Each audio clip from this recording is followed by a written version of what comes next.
Hello दोस्तों, आज मैं फिर से उपस्थित हूँ आप लोग के सामने एक नए वीडियो के साथ। जैसा कि आप हमारे इस थंबनेल्स में देख करके जान सकते हैं कि इस वीडियो में हम आपको क्या बताने वाले हैं। यानी आप लोग जो कोर्स करते हैं किसी इंस्टीट्यूट पर, किसी संस्था पर जा करके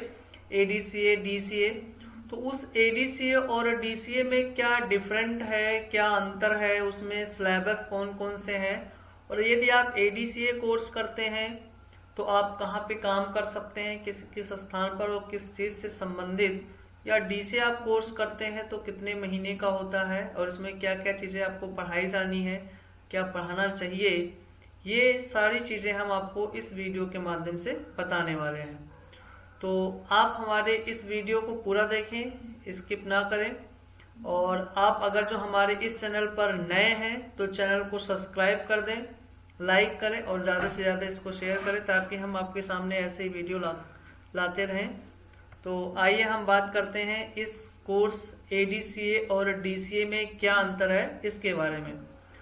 तो जैसा कि आप थंबनेल्स में भी देख रहे हैं कि हम आपको इस वीडियो में बताएंगे कि एडीसीए और डीसीए में क्या अंतर है, किसमें क्या चीज़ सिखाया जाता है, एडीसीए और डीसीए कहाँ कहाँ, अगर आप एडीसीए या डीसीए करते हैं कहाँ कहाँ पर आप जो है काम कर सकते हैं, कहाँ पे आपको नौकरी मिल सकती है, तो उससे संबंधित इस वीडियो में हम पूरी जानकारी देने वाले हैं।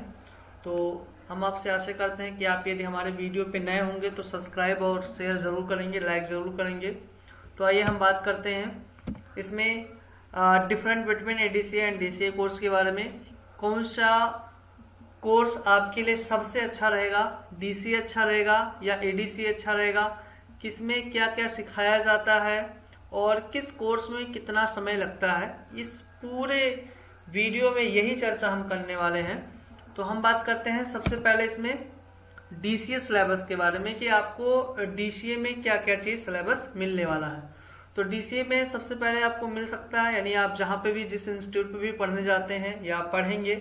तो उसमें आपको कंप्यूटर फंडामेंटल और हार्डवेयर एंड सॉफ्टवेयर के फुल इंफॉर्मेशन आपको दिया जाएगा। कंप्यूटर फंडामेंटल में जैसे कि कंप्यूटर का इतिहास क्या है, ठीक है,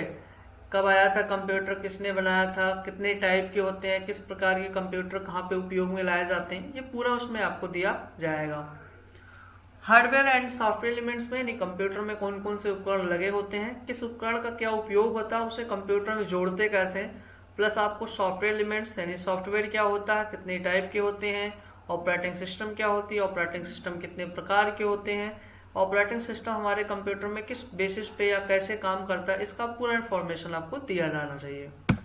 दूसरा है इसमें आप जो हमने बताया operating system and scanning printing, ये कंपलसरी है, यानी आपको हर एक ऑपरेटिंग सिस्टम का नॉलेज होना चाहिए। विंडोज 7, विंडोज एक्सपी, विंडोज 10, 11, यानी हर एक विंडोज के बारे में आपको फुल जानकारी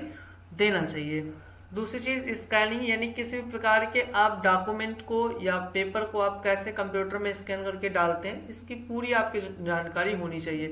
प्रिंटिंग, किसी भी प्रकार के एप्लीकेशन में किसी भी चीज को किस प्रकार से पेपर पे मैनेज करके छापा जा सकता है, इसका भी पूरा आपको जानकारी देना चाहिए। फिर आपको माइक्रोसॉफ्ट ऑफिस में कम से कम आपको 3 प्रोग्राम्स ही आने चाहिए, जिसमें आपको माइक्रोसॉफ्ट वर्ड यानी आपको वर्ड आना चाहिए, ये चीज आपको एक्सेल आना चाहिए, पावर पॉइंट आना चाहिए, और हो सके तो आप आउटलुक भी सीख लें। यानी आप वर्ड में डॉक्यूमेंट्री, एक्सेल में कैलकुलेशन, पावर पॉइंट में प्रेजेंटेशन और आउटलुक में आप यहाँ पे रिमाइंडर वगैरह सेट कर सकते हैं। तो ये आपको डीसीए सिलेबस में पढ़ाया जाना है।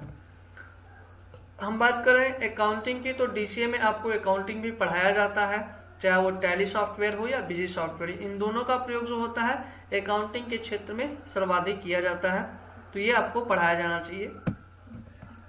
फिर आपको इंटरनेट एंड नेटवर्किंग, यानी इंटरनेट क्या होता है, नेटवर्किंग यानी कि एक कंप्यूटर से बहुत सारे कंप्यूटरों को किस प्रकार से जोड़ा जाता है, ये चीजें आपको इसमें मिलना चाहिए। दूसरा चीज, इंटरनेट में आपको ईमेल्स क्या होते हैं, किसी भी प्रकार के ईमेल्स को भेजते कैसे हैं, आया हुआ तो उसको देखते कैसे, उसकी प्रिंटिंग कैसे करते हैं, या किसी को और फॉरवर्ड कैसे करते हैं, रिप्लाई कैसे करते हैं, ये इंटरनेट में फुल आपको जानकारी होनी चाहिए। साथ में हिंदी और इंग्लिश की टाइपिंग भी इसमें पूरा होना चाहिए डीसीए में। तो ये डीसीए के सारे सिलेबस आपको पढ़ाए जाने हैं।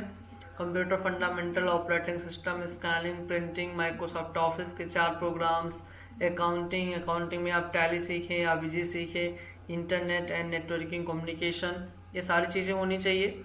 और अगर हम ADCA सिलेबस की बात करें तो ADCA सिलेबस में आपको computer fundamental hardware and software जो हमने अभी DCA के सिलेबस में बताया वो चीज़ तो रहेंगे। इसमें ऑपरेटिंग सिस्टम भी होना चाहिए, स्कैनिंग प्रिंटिंग भी होना चाहिए, माइक्रोसॉफ्ट ऑफिस के वर्ड, पावर पॉइंट और आउटलुक भी होने चाहिए इसमें। अकाउंटिंग में आपको टैली विजी भी रहता है, आप ADCA करते हैं इसमें। हाँ, आपका यहाँ से सिलेबस जो सेकेंड सेमेस्टर का होता है वो चेंज होता है, यानी अब आपको यहाँ पे वेब डिजाइनिंग सिखाया जाएगा, जिसको हम लोग वेबसाइट बनाना बताते हैं, यानी कि वेबसाइट कैसे बनाया जाता है उस वेबसाइट का डिजाइनिंग आपको वेब डिजाइनिंग में बताया जाता है, जिसमें आपको लैंग्वेज पढ़ाने होते हैं, यानी आपको लैंग्वेज पढ़ाया जाएगा HTML, DHTML, CSS, ठीक है, ये सारी चीजें आपको वेब डिजाइनिंग में दिया जाएगा। फिर आपके कंप्यूटर के दूसरे प्रोग्राम्स यानी लैंग्वेज चलेंगे, इसमें C रहेगा, C++ रहेगा। आपको कोरल ड्रा सीखना रहेगा, फोटोशॉप सिखाया जाएगा, मिस्टर फोटो सिखाया जाएगा, 3D होम यानी आप किसी भी बिल्डिंग का जो है इंटीरियर डिजाइनिंग या आप पूरे बिल्डिंग की डिजाइन कैसे करते हैं वो 3D होम में आपको सीखना रहता है। हिंदी इंग्लिश टाइपिंग रहेगी आपकी, और ये इंटरनेट एंड नेटवर्किंग कम्युनिकेशन यानी आपको नेटवर्किंग की पूरी इंफॉर्मेशन आपको ADCA में मिलने वाला है। तो यानी आपको जो ADCA सिलेबस में मिलने वाला है वो computer fundamental with hardware and software elements, operating system, Microsoft Office के 4 प्रोग्राम्स, अकाउंटिंग यानी अकाउंटिंग में टैली या विजी, web designing C++, Corel Draw, Photoshop, mister photo, 3D home और हिंदी इंग्लिश टाइपिंग के साथ साथ आपको इंटरनेट एंड नेटवर्किंग कम्युनिकेशन का फुल इंफॉर्मेशन होना चाहिए। अब हम आइए बात करते हैं कि अगर हम लोग DCA कर लें तो DCA करने के बाद कहाँ कहाँ पे जॉब हमारा लग सकता है, यानी हम कहाँ कहाँ पे काम कर सकते हैं। तो हम लोग अगर जो हम ADCA करे हुए हैं, DCA किए हुए हैं, तो DCA अगर जो हम किया है तो कंप्यूटर असिस्टेंट के तौर पे हम कहीं काम कर सकते हैं, किसी हॉस्पिटल में हम लोग बिल काट सकते हैं, नहीं बिलिंग का भी काम कर सकते हैं, या जिसको बोलते हैं पर्ची काटना वहाँ पे वो भी काम कर सकते हैं हम लोग। अगर हम किसी होटल में जाते हैं तो होटल में हम काम कर सकते हैं, अगर हमारे पास DCA डिग्री है तो हम उसमें नॉलेज हो पाते हैं। वेयर हाउस में भी हम काम कर सकते हैं, किसी CSC सेंटर में हम आसानी से काम कर सकते हैं, किसी टेलीकॉम कंपनी में भी हम लोग काम कर सकते हैं, और अकाउंटिंग के सेक्टर में भी हम लोग काम कर सकते हैं। तो ये आपका